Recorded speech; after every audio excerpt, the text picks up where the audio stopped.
Hey guys, welcome back to the channel. आज के इस वीडियो में हम ऑपरेटर से स्टार्ट करने जा रहे हैं पाइथन में। तो ऑपरेटर जनरली क्या होता है कि जब भी हमें कुछ ऑपरेशन परफॉर्म करवाने होते हैं पाइथन में, मैथमेटिकल या वैल्यू असाइन करवानी होती है, तो हम ऑपरेटर्स का यूज़ करते हैं। जैसे मैं एक एग्जांपल से बताता हूँ कि थोड़ी ज़्यादा क्लियरिटी के लिए, कि पाइथन में सपोज मैंने लिखा a is equal to 2, b is equal to में 20, then c is equal to में a प्लस b। तो जो a वेरिएबल है उसको मैंने 2 इंटीजर वैल्यू असाइन करी, b को 20 असाइन करी। अब मेन स्टेटमेंट ये है, तो यहाँ पर हम क्या कर रहे हैं, सम प्रोवाइड करवा रहे हैं। तो ये जो दो नंबर्स हैं, ये जो दो वेरिएबल हमने ऊपर लिए हैं जिनकी वैल्यू 2 और 20 है, a और b, ये होते हैं हमारे ऑपरेंड जिनके ऊपर ऑपरेशन परफॉर्म करा जा रहा है। और ये जो प्लस बीच में जो भी सिंबल लगते हैं, ये होते हैं हमारा ऑपरेटर जो ऑपरेशन परफॉर्म हो रहा है। अब पाइचार्म पे चल के इसको और डिटेल में देखते हैं। फटाफट से एक नई फाइल बनाऊंगा। ऑपरेटर के लिए ऑपरेटर डॉट पाई, पहली कैटेगरी आती है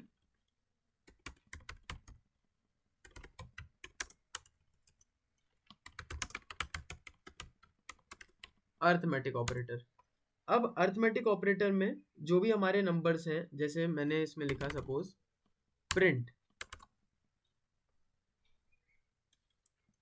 5 प्लस 6 इज, और यहाँ पे मैंने 5 प्लस 6 कर दिया। अब देखना आप आउटपुट क्या आएगा इनका सम, कि 5 प्लस 6 इज 11। तो ऐसे ही और भी जितने भी हमारे असाइनमेंट ऑपरेटर्स हैं उनको मैं इधर मेंशन कर देता हूँ, कि plus, then subtraction, then multiplication, then division, then हमारा exponential, then double division, then हमारा मॉड्यूलस। तो ये सारे ऑपरेटर्स का हम यूज़ करते हैं। ये सारे ऑपरेटर्स हमारी अर्थमेटिक ऑपरेटर कैटेगरी में आते हैं। अब इसी को मैं रेप्लिकेट कर दूं,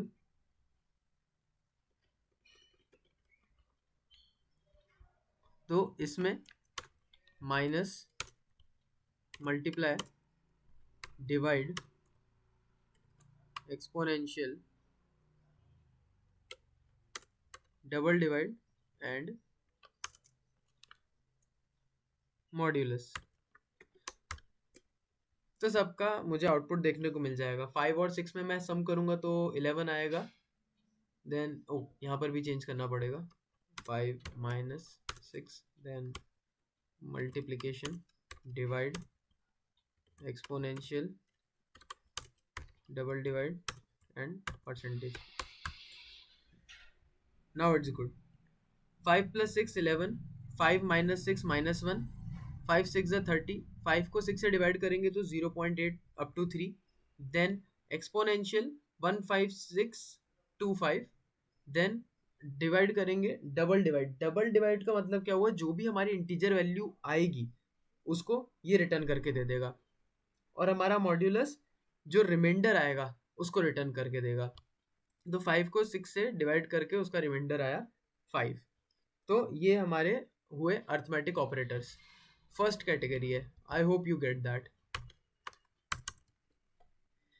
अगली कैटेगरी है हमारी असाइनमेंट ऑपरेटर्स की। तो असाइनमेंट मतलब जब भी हम कोई वैल्यू असाइन करते हैं किसी भी पर्टिकुलर वेरिएबल को, तो उसके लिए हम असाइनमेंट ऑपरेटर का यूज करते हैं।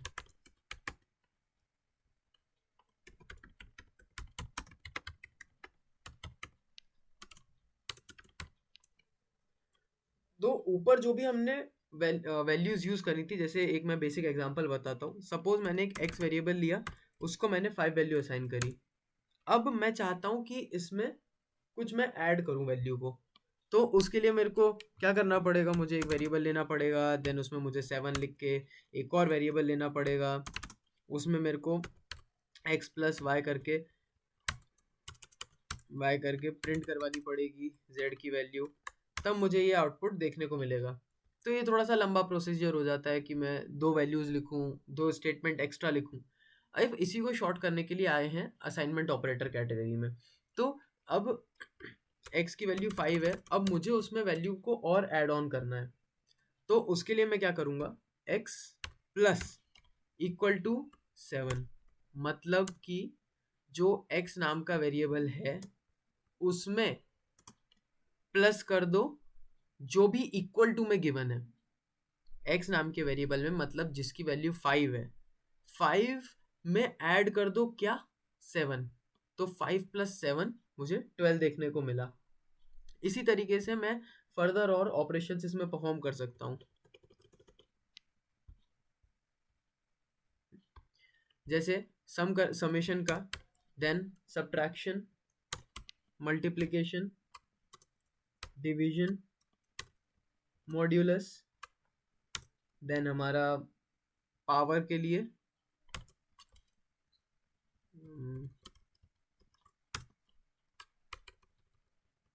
तो ये सारे हमारे असाइनमेंट ऑपरेटर्स होते हैं, और उतने ही टाइम मुझे इनको अलग अलग जगह पर प्रिंट करवाना पड़ेगा।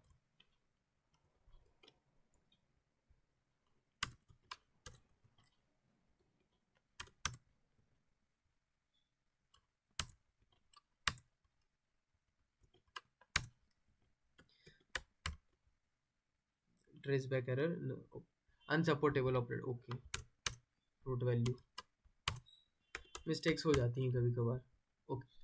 तो यहाँ पर हमने क्या करा कि जो 5 था, 5 प्लस 7 करेंगे 12, उसमें से माइनस 7 करेंगे तो 5 आउटपुट दे रहा है।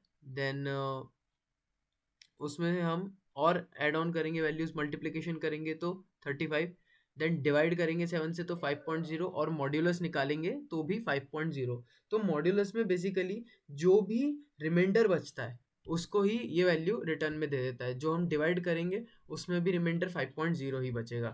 तो ये होते हैं हमारे असाइनमेंट ऑपरेटर्स।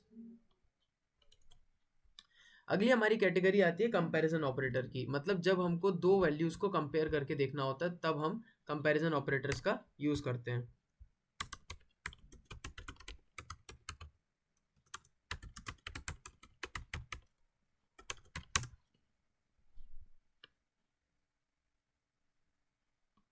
जैसे पहली कैटेगरी आती है इसमें इक्वल टू की। सपोज मैंने p एक वेरिएबल लिया, उसको मैंने 5 वैल्यू असाइन करी, फिर मैंने प्रिंट में लिखा कि p डबल इक्वल टू 5, मतलब p किसके बराबर है, p इक्वल है 5 के। तो वो ऊपर जाएगा, चेक करेगा कि p नाम से वेरिएबल अवेलेबल है, उसको वैल्यू असाइन करी गई है 5, तो कंडीशन ट्रू हो जाएगी, तो ट्रू एज आउटपुट मेरे को देखने को मिलेगा। तो ये पहला ऑपरेटर होता है हमारा इक्वल टू कंपैरिजन ऑपरेटर में, इक्वल टू ऑपरेटर। देन अगला ऑपरेटर आता है इसके अंदर नॉट इक्वल टू का। वो क्या होता है कि p, उसके लिए हम एक्सक्लेमेशन मार्क लगा के इक्वल टू 5 जो भी वैल्यू असाइन करी गई है, मतलब इसका मतलब हुआ कि नॉट इक्वल टू, और इसका मतलब हुआ equal to operator. Not equal to मतलब p की वैल्यू 5 नहीं है, तो ये फॉल्स प्रोवाइड कर देगा कि भाई साहब आपने ऊपर तो 5 दी है लेकिन यहाँ पर आप पूछ रहे हो कि बराबर नहीं है, तो ये कंडीशन फॉल्स हो जाएगी। ऐसे ही हमारे कुछ ऑपरेटर्स और आते हैं, एक होता है हमारा ग्रेटर देन ऑपरेटर और एक होता है लेस देन ऑपरेटर। तो उसको भी बताता हूँ, प्रिंट p लेस देन 5, कि जो p की वैल्यू है वो 5 से छोटी है, लेकिन p तो 5 के इक्वल है। p की वैल्यू 5 से बड़ी है लेकिन p 5 के इक्वल है, तो ये फॉल्स दे देगा। ऐसे ही अगर मैं लेस देन के साथ करूं कि p छोटा है 5 से, तो यहाँ पे भी मेरे को फॉल्स मिल जाएगा कि नहीं p इक्वल है 5 के, तो ये हुआ। या फिर मैं इसको जस्टिफाई करने के लिए 10 लिख देता हूँ दोनों को, कि p हमारा बड़ा है 10 से, लेकिन नहीं p हमारा छोटा है 10 से, तो यहाँ पर मेरे को फॉल्स देखने को मिलेगा इस पर्टिकुलर 27th लाइन पर। और फिर मैंने लिखा है कि p छोटा है 10 से, तो ये कंडीशन ट्रू हो जाएगी। यहाँ पे मुझे फॉल्स और ट्रू देखने को मिल गया।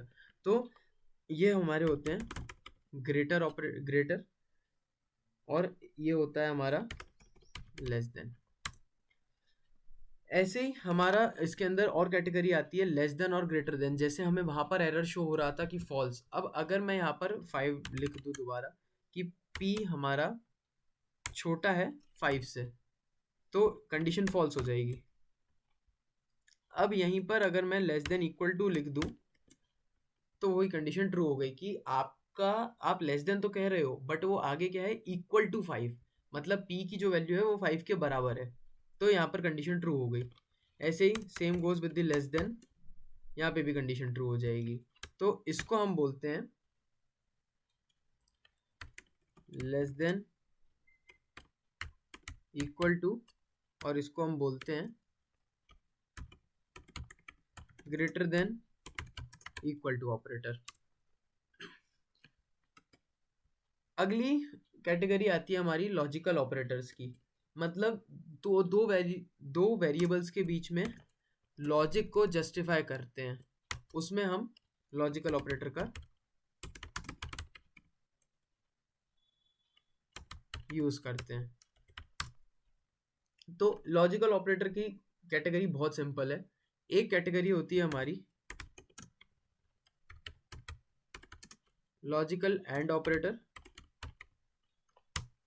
अब लॉजिकल एंड ऑपरेटर में हम ए एंड डी जनरल का यूज करते हैं। अब जैसे मैंने लिखा कि ए इज इक्वल टू में true, B is equal to में false, print A and A, तो मुझे ट्रू देखने को मिल गया कि ए और ए बराबर है कि नहीं है। तो इसकी कुछ कंडीशन होती है एंड ऑपरेटर की कि ट्रू ट्रू ट्रू रिटर्न करना चाहिए, तो वो हमको ट्रू देखने को मिलेगा। अब अगर मैं यहाँ पे बी लिख दूं तो फॉल्स आ जाएगा कि ए तो आपने ट्रू दे दिया और बी आप फॉल्स दे रहे हैं, तो ए बी के बराबर नहीं है, तो इसके लिए उसने फॉल्स वैल्यू रिटर्न करके दी। सेम अगर मैं यहाँ पे बी लिख दूंगा तो यहाँ पे मेरे को ट्रू देखने को, फॉल्स देखने को मिल जाएगा कि बी एंड बी, तो यहाँ पे फॉल्स आया कि बी फॉल्स है एंड बी भी फॉल्स है। तो यहाँ पर एक भी कंडीशन अगर फॉल्स होती है तो रिजल्ट फॉल्स आता है। अगर ट्रू ट्रू है दोनों कंडीशन तो आउटपुट ट्रू आएगा, लेकिन अगर दोनों में से कोई भी एक कंडीशन फॉल्स है तो आउटपुट फॉल्स देखने को मिल जाएगा। ये होता है इसमें पहला ऑपरेटर एंड ऑपरेटर। अगला होता है हमारा लॉजिकल और ऑपरेटर, लॉजिकल और ऑपरेटर, इसको भी capital.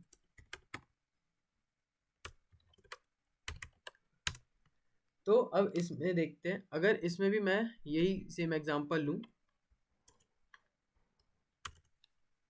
A is equal to true, B is equal to false, और मैं प्रिंट कर दूं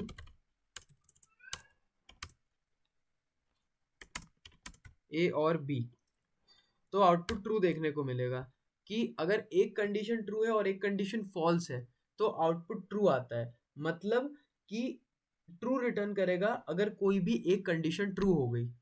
लेकिन अगर दोनों ही कंडीशन फॉल्स हो गई है तो फॉल्स आ जाएगा। तो जनरली दोनों में से अगर कोई भी एक कंडीशन ट्रू है तो ट्रू आएगा, otherwise it will return false. ये हमारी दूसरी कैटेगरी होती है लॉजिकल ऑपरेटर में और ऑपरेटर की। अगला है हमारा लॉजिकल नॉट ऑपरेटर।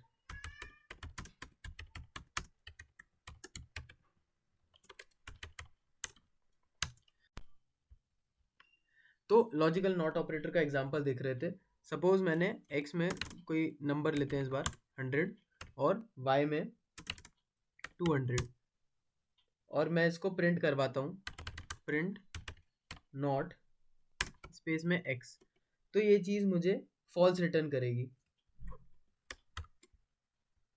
कि x नॉट, मतलब क्या हुआ कि लॉजिकल नॉट ऑपरेटर का मतलब ये होता है कि ऐसा कोई भी कॉम्बिनेशन जिसका एक से ज़्यादा कंडीशंस बन सकती हैं उसको हम बोलते हैं लॉजिकल नॉट ऑपरेटर। जैसे इस स्टेटमेंट में हमने क्या करा है, हमने एक कंडीशन ली है कि x इज नॉट।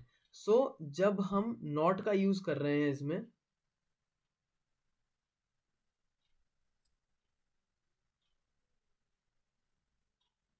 तो वो डिस्प्ले फॉल्स करा रहा है वैल्यू को उसमें। तो ये होता है हमारा लॉजिकल नॉट ऑपरेटर।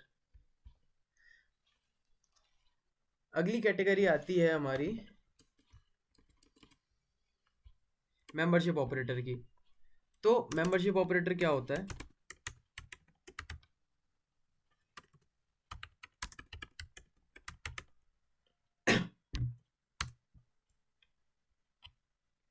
तो मेंबरशिप ऑपरेटर जनरली जब भी हमको सीक्वेंस टेस्ट करना होता है किसी भी पर्टिकुलर ऑब्जेक्ट का, सपोज मैंने एक लिस्ट बनाई जिसमें मैंने कुछ नंबर्स दे दिए 3 4 2 2 4 49 35 32,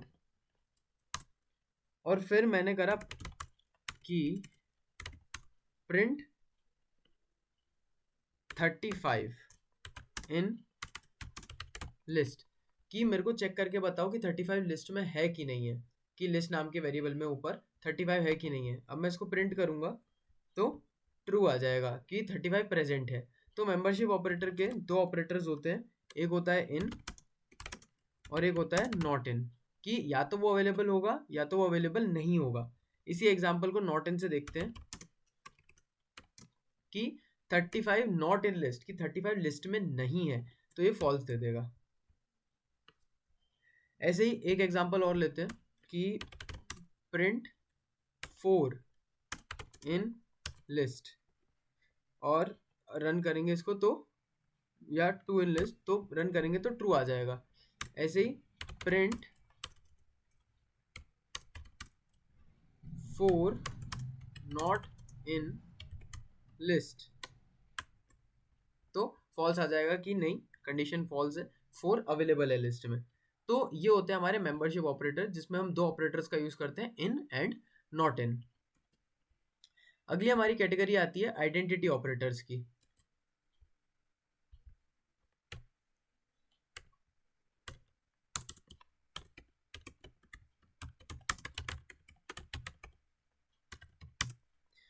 आइडेंटिटी ऑपरेटर्स में भी दो चीजें होती हैं, इज नॉट, कि या तो वो अवेलेबल होगा या तो वो अवेलेबल नहीं होगा। जैसे for example a is equal to में true, b is equal to में फॉल्स, देन इसको प्रिंट करा कि a इज b, कि जो a है वो b होगा, कि मतलब a की वैल्यू ट्रू है तो b भी ट्रू होगा। तो ये फॉल्स हो जाएगी कंडीशन, कि नहीं दोनों अलग अलग चीजें। अब इसी को अगर मैं इज नॉट कर दूं कि ए बी नहीं है, तो कंडीशन ट्रू हो जाएगी। Same goes with the number, अगर मैं यहाँ पर नंबर डाल दूं 5 और इसकी जगह 7, रन करूं तो फॉल्स और ट्रू मिल जाएगा कि ए बी के बराबर है नहीं है, तो फॉल्स आ जाएगा क्योंकि उसकी वैल्यू 5 है और नीचे वाले की 7 है। फिर ए इज नॉट बी, बी नहीं है, तो यहाँ पे ट्रू हो जाएगा। तो ये होते हैं हमारे आइडेंटिटी ऑपरेटर्स जिसमें हम इज और इज नॉट का यूज करते हैं। So that's it for today's video. Thank you guys for so much for watching this video, and I will see you next time.